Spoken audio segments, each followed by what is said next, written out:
വാർത്തകൾ വിശദമായി. ചൈനയ്ക്കെതിരെ കനത്ത താരിഫ് ചുമത്തി ട്രംപ്. 50 മുതൽ 104% വരെയാണ് താരിഫ് ചുമത്തിയിരിക്കുന്നത്. ചൈനയിൽ വിൽപ്പന നടത്തുന്ന അമേരിക്കൻ ഉത്പന്നങ്ങൾക്ക് 34% നികുതി ചൈന ഏർപ്പെടുത്തിയിരുന്നു. അധിക താരിഫ് പിൻവലിക്കാൻ ചൈന തയ്യാറാക്കാത്തതിനെ തുടർന്നാണ് താരിഫ് ചുമത്തിയത്. പുതുക്കിയ താരിഫ് ഇന്നു മുതൽ നിലവിൽ വരും. വിവരങ്ങളുമായി ഐസൻ ജോസ് ചേരുന്നു. ഐസൻ, എന്താണ് കൂടുതൽ വിശദാംശങ്ങൾ? ഗോപിക, അമേരിക്കയുടെ കടുത്ത താരിഫ് നടപടിക്കാണ് ചൈനയെ ഇപ്പോൾ വിധേയമാക്കിയിരിക്കുന്നത്. നമുക്കറിയാവുന്നതാണ്, നേരത്തെ 10%, അതായത് തുടക്കകാലത്ത് 10% അധിക താരിഫ് ചുമത്താനുള്ള ഒരു നീക്കമാണ് ട്രംപിന്റെ ഭാഗത്ത് നിന്നുണ്ടായത്. സ്വാഭാവികമായും നമുക്കറിയാവുന്നതുപോലെ മെക്സിക്കോയ്ക്കും കാനഡയ്ക്കും 25% ചുമത്തുകയും ചൈനയ്ക്ക് 10% അധിക താരിഫ് ചുമത്താനുള്ള ഒരു നീക്കമാണ് നടത്തിയത്.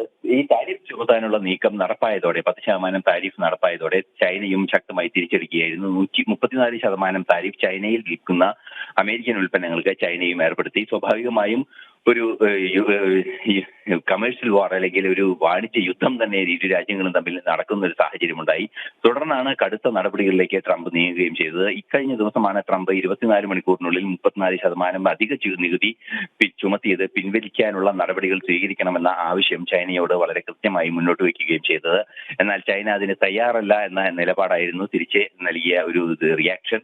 സ്വാഭാവികമായും കടുത്ത നികുതി ചുമത്തുന്ന രീതിയിലേക്ക് കടക്കുകയായിരുന്നു. 50% വരെ നികുതി ചുമത്തുമെന്ന ഒരു നിശ്ചയമായിരുന്നു നേരത്തെ ഉണ്ടായിരുന്നെങ്കിൽ 50 മുതൽ 104% വരെ വിവിധ നികുതിയാണ് പല ഉൽപ്പന്നങ്ങൾക്കുമായി ചുമത്തിയിരിക്കുന്നത്. സ്വാഭാവികമായും അതിനെ പുലർത്തിയിരിക്കുന്ന മാനദണ്ഡം വൻതോതിൽ അമേരിക്കയിൽ വിറ്റഴിക്കുന്ന ഉൽപ്പന്നങ്ങൾക്കെല്ലാം ഇരട്ടി നികുതി ചുമത്തി വലിയ തോതിലുള്ള ഒരു പ്രതിരോധം ചൈനയ്ക്കെതിരെ തീർക്കാനുള്ള ഒരു നീക്കം തന്നെയാണ് ട്രംപിന്റെ ഭാഗത്ത് നിന്ന് ഇപ്പോൾ ഉണ്ടായിരിക്കുന്നത്. തീർച്ചയായും കടുത്തൊരു നടപടിയായി ചൈനയ്ക്കെതിരെ ഇത്തരത്തിലൊരു നീക്കം എന്ന കാര്യത്തിലും തർക്കമില്ല. നേരത്തെ നമുക്കറിയാവുന്നതുപോലെ ഇത്തരത്തിൽ അധിക താരിഫ് ചുമത്തുന്നതിനെതിരെ ചൈന വേൾഡ് ട്രേഡ് ഓർഗനൈസേഷനെ പരാതിയുമായി സമീപിക്കുന്നത് ഉൾപ്പെടെയുള്ള നീക്കങ്ങൾ നടത്തിയിരുന്നു. നിലവിലെ സാഹചര്യത്തിൽ 104% എന്ന വലിയ നികുതി ചില ഉൽപ്പന്നങ്ങൾക്ക്, അത് പ്രത്യേകിച്ച് ചൈനയിൽ നിർമ്മിച്ച് അമേരിക്കയിൽ വിൽപ്പന നടത്തുന്ന ഉൽപ്പന്നങ്ങളിൽ ഏറ്റവും കൂടുതൽ വിൽപ്പന നടക്കുന്ന ഉൽപ്പന്നങ്ങൾക്കെല്ലാം തന്നെ ഇത്തരത്തിൽ വൻതോതിൽ 104% വരെ നികുതി എത്തുന്ന ഒരു സാഹചര്യം ഉണ്ടാവുമ്പോൾ സ്വാഭാവികമായും അമേരിക്കയിലെ ചൈനയുടെ മാർക്കറ്റ് വൻതോതിൽ തകരാനുള്ള സാധ്യതയുണ്ട്.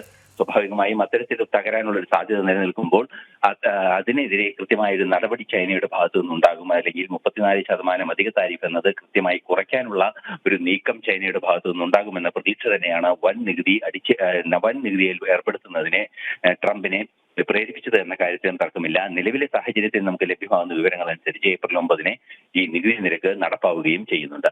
ഗോപിക, ഐസനാണ് വിവരങ്ങൾ നൽകിയത്.